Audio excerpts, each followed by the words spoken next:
How are How are you? you? I'm good. How are you? Good. I'm so glad you came in to talk about sleep today. Such an important topic.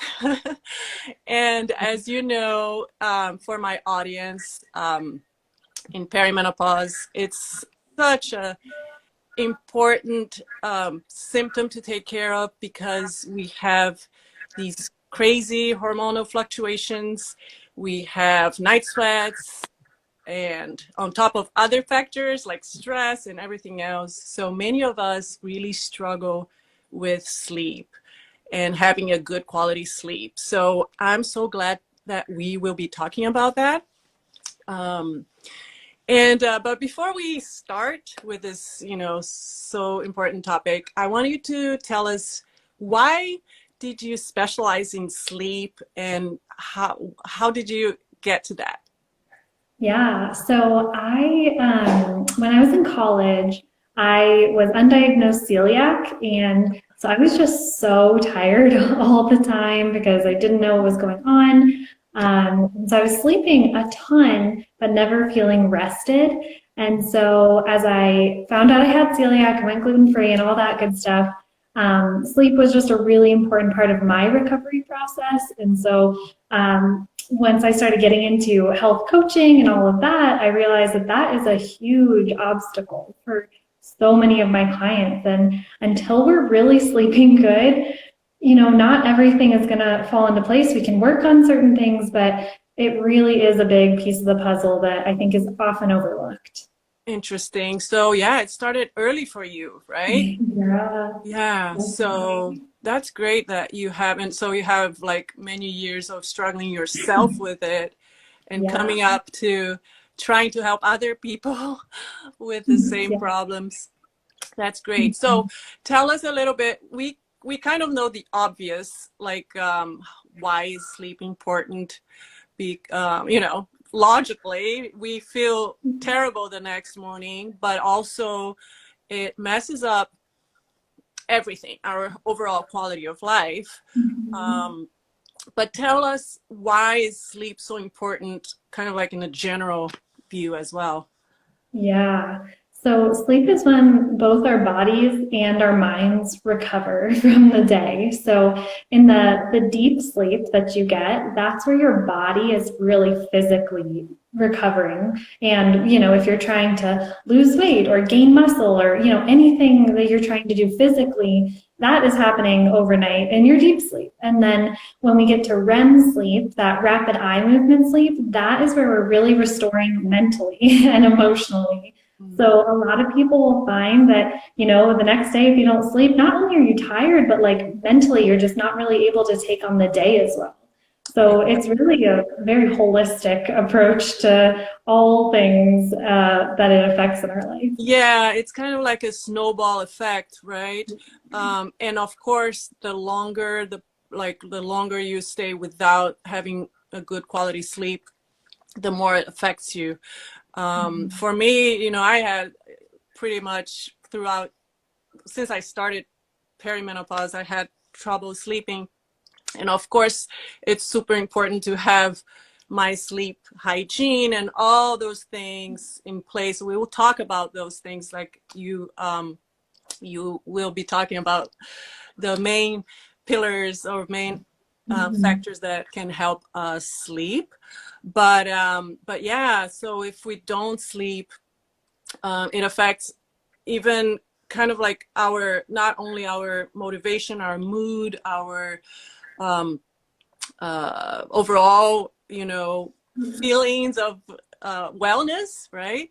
But it also increases our cravings because we're trying to compensate that, lack Mhm. of serotonin and all that. So it's so important, right? We cannot have good nutrition, exercise, but if you don't have your sleep, it's hard to even keep those up, right?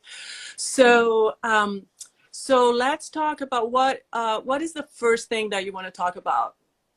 Yeah, so there are kind of five things that I think of when I'm like, okay, what things can I focus on to improve my sleep? So we'll kind of just go briefly. I will not go in depth because I could talk all day about these things, but I will not. So really quickly, I guess the first thing would be circadian rhythm. And I think this is really probably the most important thing for your community too, Anna, because circadian rhythm is, our body's clock, right? And so we actually have clocks in every cell of our body. So we don't really think about that. There's the main one in your brain that kind of runs all the others, but all the cells in our body are affected by this. And so, especially when it comes to perimenopause, menopause, and really just everyone in general, like our hormones are completely connected to our circadian rhythm. So that's why I think this one would be probably the most important for us to maybe focus on. We can talk about the others too, of course, but yes, so circadian rhythm is affected itself by a lot of different things, but the main ones are really going to be light and temperature. So the two main things that I focus on with my clients when we're trying to get our circadian rhythm back on track is light exposure and temperature I'll get into a little bit, but the main one is light because we can do a lot with light to either improve or to hurt our sleep. And so, yeah, I think taking the light exposure and seeing like, how much sunshine am I getting? Am I getting it first thing in the morning? Because that is when we can really affect our circadian clocks. It's first thing in the morning. Am I getting outside regularly throughout the day? And I know not everyone can do that in the wintertime, and there's certain obstacles to that, but sunshine is like number one. Yeah. So Yeah. the sunshine, you mean like during the day, try to get a little bit of sunshine on your skin, on your kind of like, Yeah. on your face if you can. So what does that do to you? Yeah, so there's actually specific rays in the sunrise that tell your body like, hey, it's daytime, wake up. So the rays throughout the day change. So it's not just like, oh, well, if I get outside at 2 p.m., I mean, that's good, but we really want to get that morning sunshine. And really your eyes are what you really want to get sun in. So even if your whole body is covered because it's freezing outside, it's really still important to get that sunshine in your eyes. Because getting it through a window and like sunglasses even, it's not the same. So you really want just unfiltered sun right into your eyes as soon as you can in the morning. Interesting. Just to tell your brain, here I am. I'm kind of going with the flow of nature. And yeah, and you obviously want to get outside throughout the day as well, but I would say if you can only do a few minutes in the morning, like awesome. And then the sunset is the same thing. So it has specific rays in the sunset that's going to tell your body, okay, it's time to calm down, like this is the end of the day. So those are my two main times, but obviously as much as you can is great too. Okay, got it. So the light, in that sense, the light benefits us to get those good chemicals, right? Great. Totally. And then then, on the other, yeah, I was gonna ask. Yeah, on the other hand of that would be like, how can light kind of hurt us, or how can it be detrimental to our sleep? And getting blue light, so blue light itself is not bad because it's in the sunshine, but when it's in the sunshine, it's coming with all these other rays of light as well.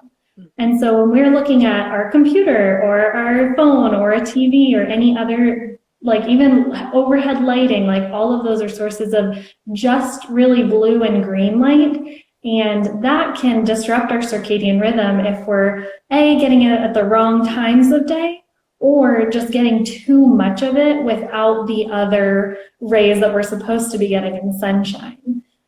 So how I like to address that is like during the daytime, I wear these little blue blockers because they filter the light. They don't necessarily block it all because again, we want blue light during the day, but it filters those rays that we don't want too many of.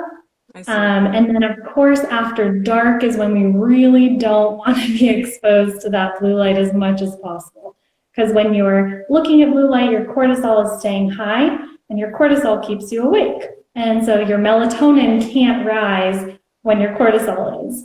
So it makes sense that that would be keeping us up at night if we're just watching TV or scrolling on our phone or something like that. Oh, which so many people do, right? Yeah. So, oh yeah, that's such a thing. And what about those so those glasses that block the blue light?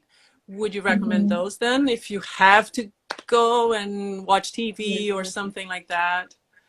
You, Yeah, totally. So I like these ones for the daytime. They've got these clear lenses, and that's how you know like it's blocking some of them, but not all of them. And the ones that I recommend if you are going to be watching after dark are those. Have you ever seen those orange lens glasses? yes, They're those terrible looking yeah. ones. I know they're not super attractive, but the orange ones are going to be the ones that actually block and not like all the rays of blue light. So those would be like your nighttime glasses. Okay, so those are the best ones. Okay, so that's Yeah, good to if know you because, wanted it for sleep. okay, all right, because there are so many options if you look at Yeah. Amazon or whatever, there's so many options of glasses, but Mhm. many probably are not even that great, huh? So the Yeah, orange ones, okay, orange lenses to yeah, block the, but obviously I would probably think that you recommend not looking, kind of setting aside, especially I think the phone screen because it's so close to us, right? Um, mhm. I think that probably is more harmful than, I don't know, Yeah. TV or something, right? Oh, Um, yeah. I so would definitely recommend. Oh, go ahead. if we can avoid that, that would be better. Yeah. Yeah, obviously, like if you cannot watch any TV or be on your phone at all, that would be ideal. But I know that's not really realistic for most people. Yeah. So I like to say give yourself at least like a bedtime, a screen bedtime where you cannot look at them after this time so that even though you're wearing your blue blockers, you can still have that time to let your body naturally, melatonin rise, cortisol fall. So I like to say at least an hour before bed is a good amount of time to not be looking at screens. Yeah. And as a health coach, probably you tell people like specific strategies, like put your alarm, Mhm. and when that alarm goes on, okay, phone is away. We need those like very practical strategies to do Yeah, things and at least to start a habit, right? So yeah. so probably like okay, 1 hour before sleep maximum, Mhm. you just put everything away and start kind of winding down to tell your body, Mhm. okay, I'm getting ready to go to sleep. You Yes. know, cortisol, go bye bye. Yeah. That's the Yeah. amount. So just Yeah. prepare your body. Okay, perfect. So that's circadian rhythm.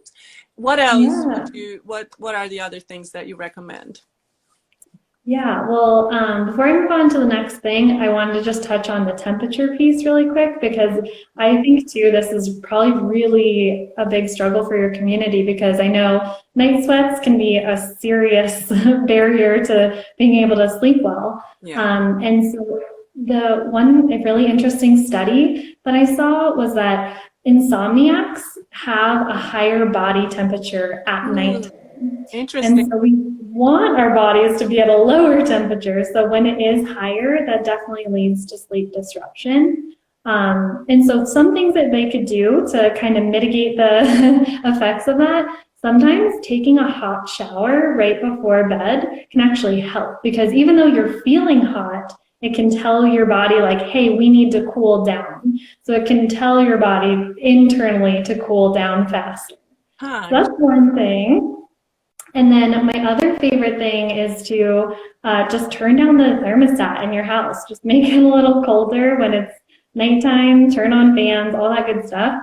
But you can also buy like a mattress pad that cools you at night. And so we I have have one of that. those. Oh, yes. Which one do you have? I do. I have the Uller. It's the chili pad. Right. Yeah, okay. We have the 8 sleep, but I think the Ullr's good too. Oh But yeah. highly recommend that. Oh, it was a game changer for me Mhm. because oh I can't. It's just it cools the whole my whole body.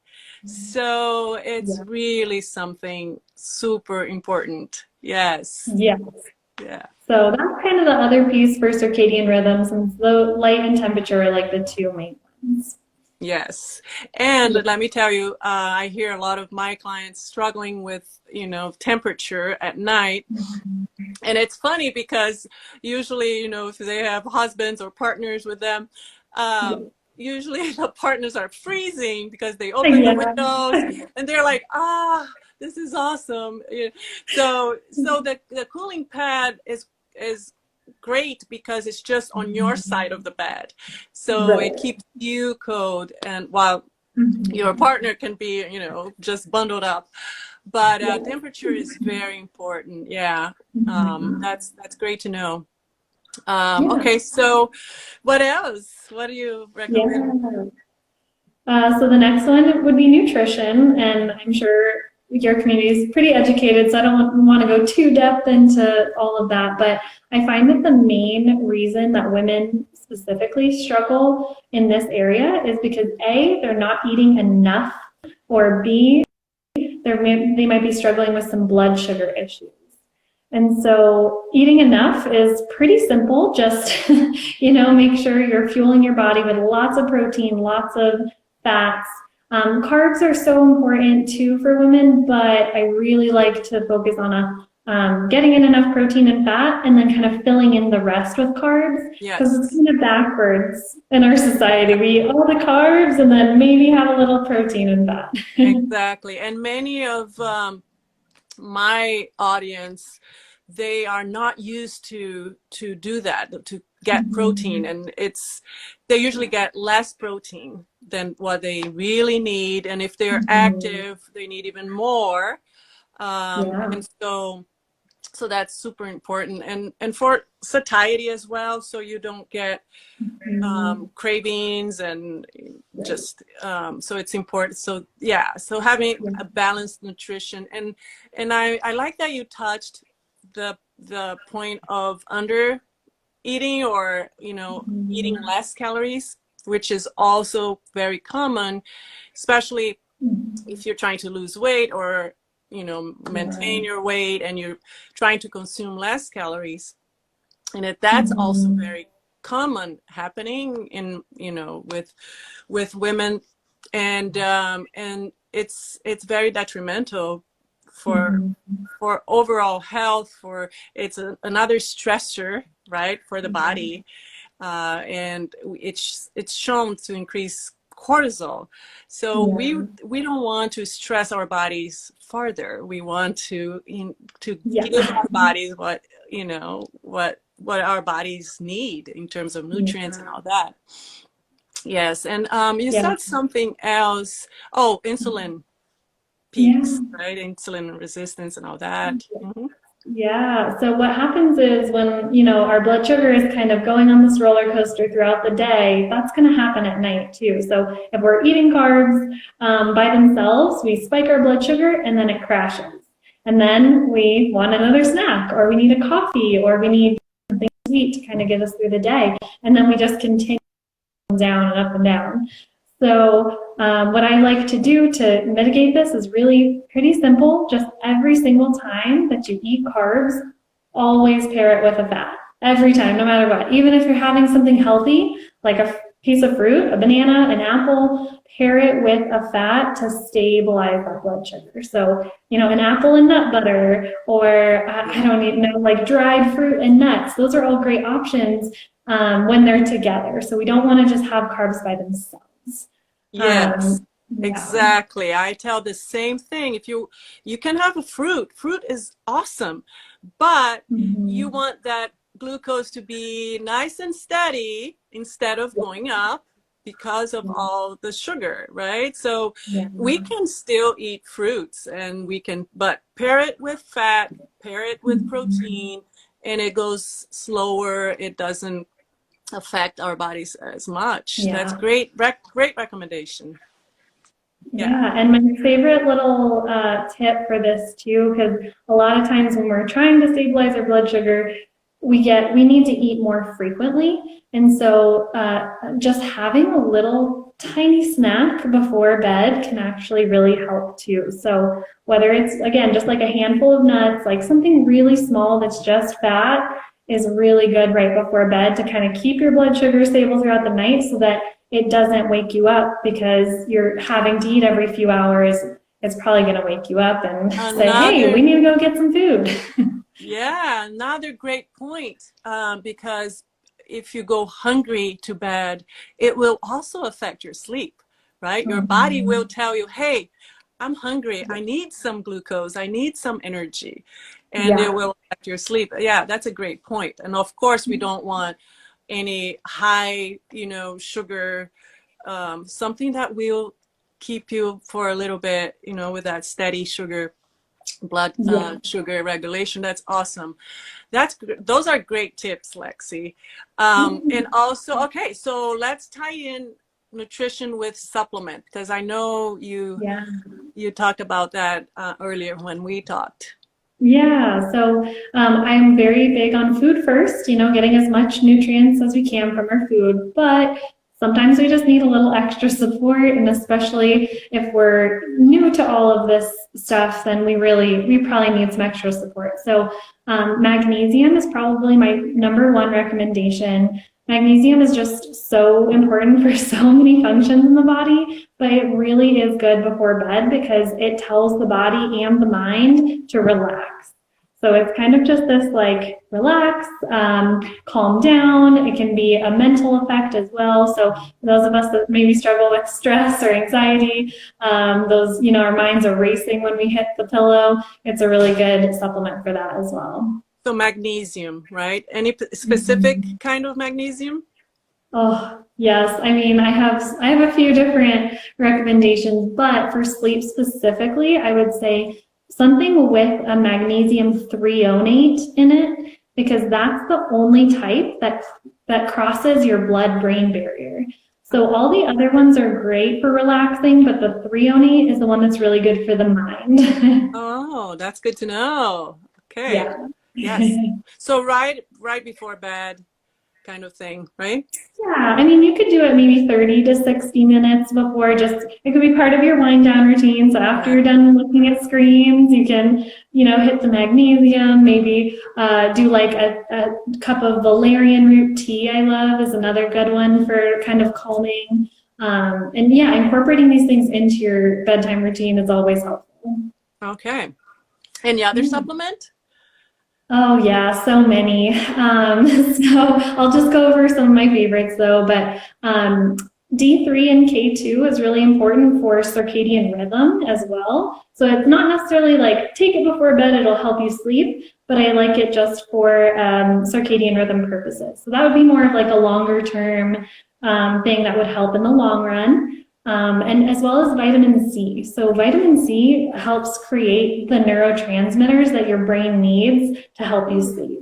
So it's not, again, one that's like gonna knock you out or anything, but it helps in the long run. Okay, interesting. Kind of, they have like it's just to maintain like the quality of your circadian rhythm. Okay, yeah, Yeah, overall health. That's right.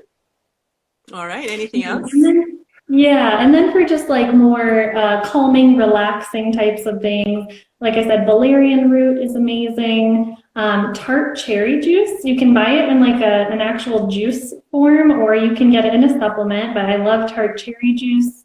Yeah, I Hops, love tart cherry juice. so Yes. good. Yes, just Um, like 4 to 6 ounces at mhm. nighttime. It's great. And there are studies that has found tart cherry juice to help with actually muscle relaxation for people that run, that do, Mhm. endurance sports. It's great. So sorry, I Yeah. cut you off. You had Oh, another. no, you're good. There's so many. So I mean, just like a couple more herbs, I guess that I like. Hops is a great herb for again just relaxing. And then the passion flower is a really good one too. Like there's so many good ones. but you can also find them in a, like in a tincture or in a blend, so that you don't necessarily have to go get a bunch of different supplements, but they do create blends. So that's always nice. Yeah, awesome. Those are great. And it's I had a live with an herbalist, and she said exactly those that you are talking about, the hops, Yeah. valerian, and passion flower, all of those, they really help. Yeah, yeah, definitely. That's part of my routine in terms of like teas. I always have some of those blends going Mhm. on. They're helpful. They're helpful. For sure. Yes. So I think those are great recommendations. What about stress? That's a Yeah. big one that obviously affect our sleep. Yeah. I'll So try to what be are quick 'cause yeah, I know. We could talk about this one for forever, but the main point that I would just want to get across is that your stress affects your sleep. Even if you feel fine at nighttime, your stress during the day is still going to affect your sleep. So we have to be able to manage our stress during the day in order to sleep better. So just like, the morning sunshine affects us, it's like everything that we're doing during the day affects our sleep. So going through this fight or flight mode all day where you're just this high stress, go, go, go, it's going to disrupt your circadian rhythm. So again, it's interconnected that way. And it's not going to, like, you can't just expect your head to hit the pillow and your body be like, oh, okay, now we can relax. turn off? It's not how it works. Yeah. Oh, yeah, we don't have a turn off button. We kind of need that unwinding, Yeah. especially if our day was super stressful, right? And we are stressed. We carry that cortisol up to, Mhm. like you said, the fight and flight response. It's still there, circulating in, and we need to unwind. So, do you recommend breathing exercises or mindfulness, something like that? Yeah, so just whatever you can fit into your day. I know it's hard for people to, stop and do a meditation or something like that, but I even just find like when I feel that stress kind of rising, even if I just stop for literally 10 seconds and take some deep breaths, I immediately feel better. So it doesn't have to be this long meditation practice. It can just be like, okay, I'm feeling myself getting really stressed. Let's take some deep breaths, stop what we're doing. I also love, if you have the time, getting outside. Again, the sunshine is just magic for this. So getting outside as much as you can, especially when you are feeling that stress. Even if you take your computer outside and work there, that can be beneficial. So yeah, deep breathing, sunshine, and then exercise, which we'll get into in a minute, but that's a great stress reliever as long as we're not overdoing it. Yeah, especially at night. Um, Mhm. Definitely. I want to just add to the kind of like stress and people that have like the fast racing mind when you're going to lay down, and that will definitely affect your sleep and even like the time to fall asleep. So I saw this on I think it was a podcast that I heard or some book that I read, that if you are going, let's say something really stressful, like something that really keeps you worried, that you set aside 10 minutes a day to think about that, and make yourself not think about that when you go to sleep. Try not to worry about whatever your problem when you go to Mhm. sleep, and try to breathe. And there are apps that give you like a 10-minute meditation or breathing exercise. Mhm. Those really help. Kind of Yeah. like telling your brain to you go slow, don't race, don't think about your worries, don't think about your deadlines or anything like that. Just kind of unwind and trying to get to that kind of Yeah. mode, right? Because again, we don't have an off button. Yeah. So Yeah. yeah, One and then thing that we exercise. Yeah. Before I move on, though, one thing you reminded me of, though, with that podcast thing you heard is that doing like a brain dump can really help a lot of people because if you feel like you're going to forget something, then you're going to just keep thinking about it. So, like, I call it a brain dump, just writing out everything that you're thinking and not right before bed, but maybe earlier in the day can really help when you go to lay down. Yeah, exactly. That's a strategy, right? Yeah, a brain dump. I like that. Yeah. Yeah, definitely. And then exercise, Lexi. Yeah.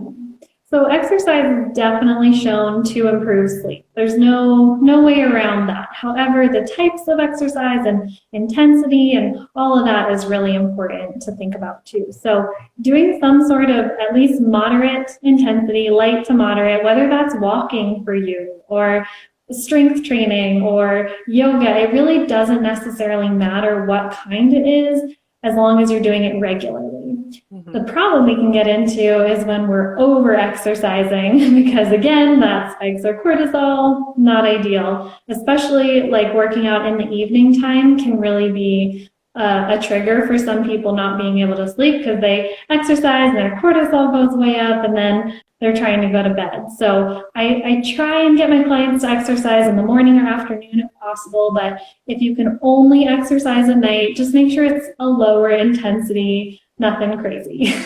Yeah, that's a great point. Again, the cortisol, especially moderate to high exercise, we know it raises cortisol. Not in a, it's a cortisol is not a bad hormone. Yeah. It's a survival hormone, which is it's good for us, but we don't want to raise that at nighttime. So that's a great it's a great tip because people don't think, oh yeah, exercise is great for sleep, so I'm going to exercise. But what kind of exercise and what time of the day is important too. So yeah, I think that's a great recommendation. And so we talked about, just to wrap up, the circadian rhythm to get the light and switch off the light, right? With our natural rhythm. And then nutrition, supplements, kind of stress management, and movement and exercise. Those are kind of like the pillars of good sleep, right, Lexi? So tell us, just to finish up, tell us how people can get to know your work. And I know you just launched a sleep course. Can you tell us about it? I want to know a little bit about it. Yeah. Yes, I'm so excited because it's basically everything that I have learned about sleep in like one concise little thing. So it's 6 weeks focused on sleep. So, you know, taking maybe one module a week for the 6 modules and then 6 weeks focused on strength because like we just talked about, movement is so important and strength training especially I think is so important for women. So what I do is I walk you through how to sleep better, all of that step by step, very, very guided. And then I give a 6-week strength program that anyone can do from home. You don't have to have equipment. It's very like beginner. It could be any level really, but beginner focused because you don't need any equipment or anything. But it is body weight strength training, so anyone can do it. So yeah, basically using sleep and improving your sleep so that you can, you know, see the results that you're looking for and feel better and get stronger. Oh, that's awesome. I didn't know about the strength training component, which in my audience is so important because we lose muscle mass and we need to kind of harness our bone health as well, right?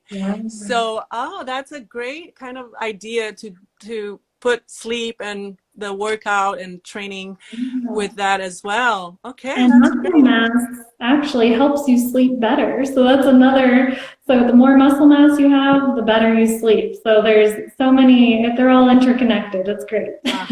Yeah. Lifestyle. We have to go back to, there's no magic pill. And there's, if there is a pill to make you sleep, it probably has side effects. So we have to try to help to go through the, good old healthy lifestyle route, right? Yeah. For our quality of life in general, we have to do those things, and overall it will be beneficial not only for sleep but for your energy levels, for your bones, for your muscles, for your mind, everything, right?